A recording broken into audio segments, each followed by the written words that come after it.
आज हम लोग एक सवाल लेंगे, काफ़ी पर्सनल सवाल है। मैं अपने फादर इन लॉ की बात कर रही हूँ। मदर इन लॉ भी उनसे दूर रहती हैं, हमारे पास रहती हैं। डॉटर बात नहीं करती हैं उनसे, मुझे बहू का फ़र्ज़ निभाना पड़ता है। हमारे फादर इन लॉ सिर्फ उन्हीं लोगों से बात करते हैं जो उनसे पोस्ट में हाई हो या जिनके पास उनसे ज़्यादा रुपए पैसे हों, जिन्हें इंग्लिश आती हो या जिन किसी से उनको खुद का मतलब निकलता हो। पूरे दिन सिर्फ गाली देते रहते हैं, दूसरे की बुराई करते रहते हैं, खुद की वाहवाही करते रहते हैं। बस उनके सामने पॉजिटिव नहीं रह पाती हूँ। कोशिश करती हूँ पर शायद कुछ और नई सीख पाऊँ, पर कोशिश में इसलिए आपसे बात कर रही हूँ। कोशिश नहीं हो पा रही है। बहुत कोशिश करती हूँ समझने की कि ये सब उनकी कंडीशनिंग है कि ठीक हो जाएगा। एक दो दिन से ज़्यादा शांत नहीं रह पाती हूँ। उनके लिए फ़ीमेल केवल गुलाम होती हैं। वो मैनेजर थे पहले और घर पर भी मैनेजरी दिखाते रहते हैं। सबको अपना जूनियर स्टाफ समझते रहते हैं। सिर्फ पैसा और रुतबा, ये चीज़ें उनके लिए इम्पॉर्टेंट हैं। वैसे बहुत पूजा करते हैं, बिना दिया जलाए खाना नहीं खाते हैं, एनिमल्स को रोज़ खाना खिलाते हैं। कोई सड़क पर जानवर को चोट लग गई हो तो उसको घर पे ला करके उसकी ड्रेसिंग वगैरह करते हैं और खूब अच्छी अच्छी चीज़ें उसके साथ करते हैं। इस कॉन्ट्रडिक्शन को भी देखती हूँ मैं कि बाहर वालों के लिए अलग, घर वालों के लिए अलग। जब खुद मतलब ये मैडम जो हैं जिनके फादर इन लॉ के बारे में बात चल रही है, जब वो खुद मैं ऑफिस चली आती हूँ तो थोड़ा सुकून मिलता है। और प्लीज़ मुझे मार्गदर्शन कीजिए। लास्ट में ये भी बताया है कि उनका एक्स्ट्रा मैरिटल अफेयर बहुत ज़्यादा था और इसी वजह से उनकी वाइफ उनसे परेशान थी, लेकिन इस शादी को कंटिन्यू करती रही क्योंकि उनकी बेटी पैदा हो चुकी थी। बहुत अच्छा है। क्वेश्चंस जब पर्सनल लाइफ के होते हैं तो ही वो फ्री कर सकते हैं। जब तक हम थियरीज़ के बारे में सोचते रहते हैं, भगवान, ट्रूथ, गॉड, तब तक फ्रीडम हमारे रेंज में नहीं होता, बहुत दूर होता है। एक बात समझिए कि किसी की प्रेजेंस में अगर हमको शांत रहना पड़ रहा है और वो आदमी हमारा फ़ायदा उठा रहा है तो हम अपना खुद का शोषण कर रहे हैं। As simple as that. किसी न किसी वजह से कर रहे होंगे। उनके साथ रहना हमारी मजबूरी है क्योंकि उनके घर में रह रहे हैं, या मेरे पति उनके साथ रह रहे हैं इसलिए। जैसे उनकी वाइफ उनके साथ थी क्योंकि उनको बेटी की देखभाल करनी थी, डिवोर्स नहीं कर सकती थी। लेकिन हम क्यों परेशान होते हैं? हमारे आसपास के लोग जब हमसे बदतमीज़ी से पेश आते हैं, उनकी लाइफ में कॉन्ट्राडिक्शंस होते हैं, तो भी हम क्यों झेलते हैं उनको? फादर इन लॉ या मदर या ब्रदर इन लॉ, ये जो भी इन लॉ वाले रिलेशनशिप होते हैं, या तो जो रिलेशनशिप भी होते हैं, भाई बहन, हस्बैंड वाइफ, जो भी रिश्ते होते हैं, वो हमको क्यों परेशान कर पाते हैं? अभी मैं ये नहीं कह रहा हूँ कि परेशान नहीं करना चाहिए। मैं चाहता हूँ थोड़ा सा सीरियसली अपने बारे में सोचें कि कोई भी चीज़ या कोई भी इंसान या कोई भी घटना हमको परेशान क्यों करती है, और अगर वो हमें परेशान करती है, हमको हील नहीं होने दे रही है, तो हम उनसे अलग क्यों नहीं हो पाते हैं? फिजिकली अलग तो बाद की चीज़ है, पहले हम लोगों को साइकोलॉजिकली अलग होना होगा।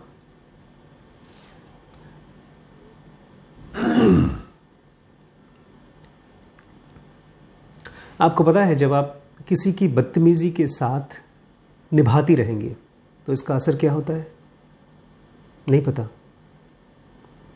अगर कोई आदमी आपको इरिटेट कर रहा है, कोई गुंडा है वो आपको इरिटेट करता है और आप उसको रिस्पॉन्ड करती हैं, तो क्या होगा? जो चीज़ उसके साथ होगा वही आपके फादर इन लॉ के साथ भी होगा। अगर उनका नेचर इरिटेटिंग है और आप उस इरिटेशन के लिए अच्छा व्यवहार दिखाते हैं तो इससे वो सुधर नहीं जाएंगे। किसी गुंडे को अच्छे व्यवहार से नहीं सुधार सकते आप। जो गांधी जी का तरीका था, कोई आदमी एक गाल पे आपको हाथ मारे तो आप दूसरे गाल पे उससे झापड़ खा लीजिए, वो क्या था? वो यहाँ लागू नहीं होता है, आपके साथ लागू नहीं होता है। वो सेल्फ टॉर्चर है अगर आप ज़बरदस्ती कर रही हैं। किसी आदमी का स्वभाव अगर आपके प्रति ख़राब है, आपको डीमीनिंग कर रहा है, आपको बेइज्जत कर रहा है, तो सबसे पहली जिम्मेदारी आपकी है, आप खुद को बचाएं और अपने आप को उनसे दूर रखें। सबसे पहले अपने पीस को स्टैब्लिश करें, अपनी खुद की एक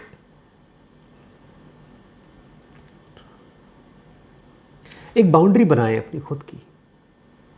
सामने वाले को पता चलना चाहिए कि आप उसकी कौन कौन सी हरकतों से रिस्पॉन्ड करेंगे, कौन सी हरकतों से आप बिल्कुल जवाब नहीं देंगे। अगर वो गाली गलौज करते हैं तो उनसे दूर रहिए। वो गाली गलौज करके आपसे काम कराते हैं तो काम मत करिए। इसके लिए आपको बड़ी मेहनत करनी पड़ेगी, क्योंकि ये पुराना जंगल है। किसी पेड़ को काटने के लिए जितना गहरा जड़ होता है उतनी ही मेहनत करनी पड़ती है। तो ये मत सोच के चलिए कि वो सुधर जाएंगे, वो कभी नहीं सुधरेंगे, लेकिन कम से कम आपके प्रति उनका रवैया थोड़ा सा बदल जाएगा।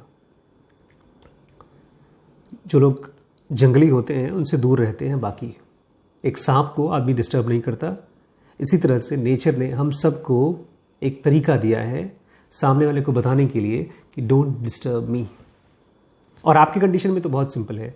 अगर वो बदतमीज़ी से आपसे काम कराते हैं, आपको कहते हैं कि तुम हमारी बातें सुनो या यहाँ खड़ी रहो या कुछ भी, जो भी चीज़ वो एक्सपेक्ट करते हैं और आप कर रही हैं, करिए, बिल्कुल पूरी तरह से अपने फादर इन लॉ की बात मानिए, लेकिन वो तब जब उनके लहजे में शराफत हो। उनसे बैठकर बात करिए। वो बात भी नहीं करेंगे, अभी शुरू शुरू में तिलमिला जाएंगे, बिकॉज जैसे आपने कहा उन्होंने पूरी ज़िंदगी भर हुकूमत की है, मैनेजरी की है, तो घर पर भी उनको मैनेजरी करनी है। इमोशंस मत दिखाइए। इमोशंस का जवाब इमोशन से नहीं होता है। यहाँ जहर जहर से नहीं कटता है। अगर आप उनके गुस्से को गुस्से से ट्रीट करती हैं, उनकी गाली को गाली से ट्रीट करती हैं, तब ये पावर प्ले हो जाएगा। और साइकोलॉजी में या कहीं पर भी कोई गेम चलता है तो लोग जीतने की कोशिश करते हैं। इसको पावर प्ले बनने ही मत दीजिए। वो चिल्लाएं, आप सुन लें। अगर आप सुन सकें, ना सुन सकें तो आप वहाँ से हट जाएं, उनको चिल्लाने दें। और जब वो शांत हो जाएं तब उनके पास या तो मैसेज कर दीजिए, फ़ोन कर दीजिए, या आराम से पोलाइटली आकर उनको बता दीजिए कि इस तरह से दोबारा करेंगे तो मैं आपसे बात नहीं करूँगी। एक बात समझिए, जंगली जानवर को भी लोग टेम कर लेते हैं। सर्कस में शेर को भी लोग टेम कर लेते हैं। ये भी एक जंगली इंसान की तरह है। इनको टेम करने के लिए कोई अभी तक आया नहीं है, और इनको टेम करने का केवल एक ही तरीका है, और वो है उनके वॉयलेंस को रिस्पॉन्ड मत करिए।